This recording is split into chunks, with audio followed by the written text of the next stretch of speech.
তলত দিয়া পাৰিপাৰ্শ্বিকতো উত্তৰ লিখক। শংকৰী যুগৰ কবিসকলৰ ৰচনাত সমসাময়িকসমূহৰ অসমৰ পাৰিপাৰ্শ্বিক দৃশ্যপট কিদৰে অংকন কৰা হৈছে আলোচনা কৰক। শংকৰী যুগৰ সাহিত্য বুলিলে খ্ৰীষ্টীয় পঞ্চদশ শতিকাৰ শেষৰ পৰা সপ্তদশ শতিকাৰ আদিভাগলৈ ৰচনা কৰা অসমীয়া সাহিত্য বুজা যায়।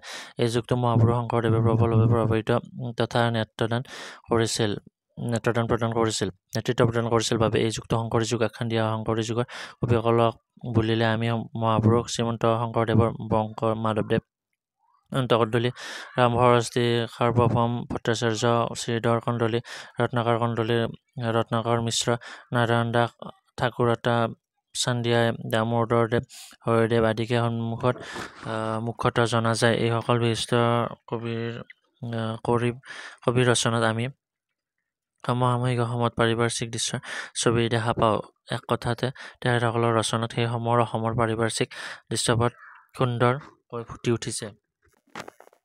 শংকৰী যুগৰ কবিসকলক বিশেষকৈ শংকৰদেৱৰ সাহিত্যৰ মূল লক্ষ্য আদিম ভক্তি ধৰ্ম বা ভক্তি মাৰ্গৰ মূল লক্ষ্য আছিল লোক জীৱনৰ সৰ্বাংগীন বিকাশ বা উন্নতি। আমি শংকৰী যুগৰ কবিসকলৰ সাহিত্যৰ লক্ষ্য আৰু উদ্দেশ্যৰ পটভূমিত সেই সময়ৰ অসমৰ সমাজখনৰ বিষয়ে জানিব পাৰোঁ। সেই সময়ত সমাজত উচ্চবৰ্ণৰ হিন্দুৰ তুলনাত নিম্নবৰ্ণৰ লোকসকল দৰিদ্ৰ আছিল। আনহাতে সেই সময়ত যাগযজ্ঞ পূজা পাতল ব্যয়বহুল আছিল। উদাহৰণস্বৰূপে আমি মাধৱদেৱে প্ৰথম অৱস্থাত যেতিয়া শাক্ত ধৰ্মৰ দিশত আছিল তেতিয়া দেৱী পূজাৰ বাবে শুনি যোৱাই ৰামদাসক ৩টা পঠা ছাগলী আনিবলৈ পঠাইছিল। কিন্তু ৰামদাসে ছাগলী বিচাৰি যাওঁতে মাজুলীৰ ধোৱাটোত শংকৰদেৱৰ সাক্ষা পাই পঠা ছাগলী ননাকৈ থাকে।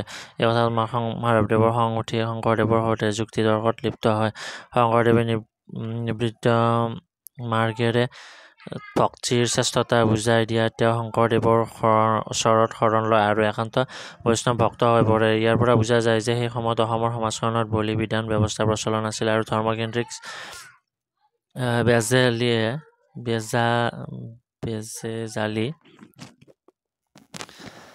আছিল। দৰিদ্ৰ লোকসকলক ধৰ্ম উপাসনাৰ নামত অত্যধিক ব্যয় বহন কৰিব নোৱাৰিছিল। এনে প্ৰেক্ষাপটত শংকৰদেৱ আৰু তেওঁৰ যুগৰ কবি সাহিত্যিকসকলে ভক্তি ধৰ্মৰ প্ৰচাৰ আৰু প্ৰসাৰত গুৰুত্ব দি সেই বিষয়ে সাহিত্য ৰচনা কৰি প্ৰেম প্ৰীতি দয়া কৰুণা একেশ্বৰবাদৰ আদৰ্শৰে জনসাধাৰণৰ মাজত বাণী প্ৰচাৰ কৰিছিল। ফলত অসমৰ সমাজখনত বৈদিক যাগযজ্ঞৰ বিপৰীতে সৰ্বসাধাৰণ ৰাইজৰ মাজত নাম কীৰ্তনৰ জনপ্ৰিয়তা বাঢ়ি গৈছিল। শংকৰী যুগৰ কবিসকলৰ ৰচনাত এই কথা দেখা যায় যে সেই সময়ত অসমৰ ৰাজনৈতিক পৰিস্থিতি প্ৰজাহিত কৰা নাছিল। সেই সময়ত ৰজা বা শাসকসকলে আৰু সমাজক প্ৰতিনিধিত্বশীল তথা আদৰ্শৱন্ত লোকসকলক সমাজত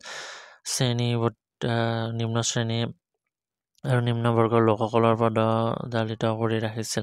এনে সামাজিক অৱদানৰ পৰা তেওঁলোকে মুক্তিৰ সন্ধান কৰিছিল। এনে প্ৰেক্ষাপটত সেই সময়ৰ অসমৰ জনসাধাৰণ তথা সামাজিকতা প্ৰচলিত এনেধৰণৰ নিম্নচাপৰ চিন্তাধাৰা আঁতৰ কৰিবলৈ শংকৰী যুগৰ কবিসকলে ভক্তি মাৰ্গৰ প্ৰচাৰৰ মাধ্যমেৰে তথা তেওঁলোকৰ ৰচনাৰাজিৰ মাজেৰে চেষ্টা চলাইছিল।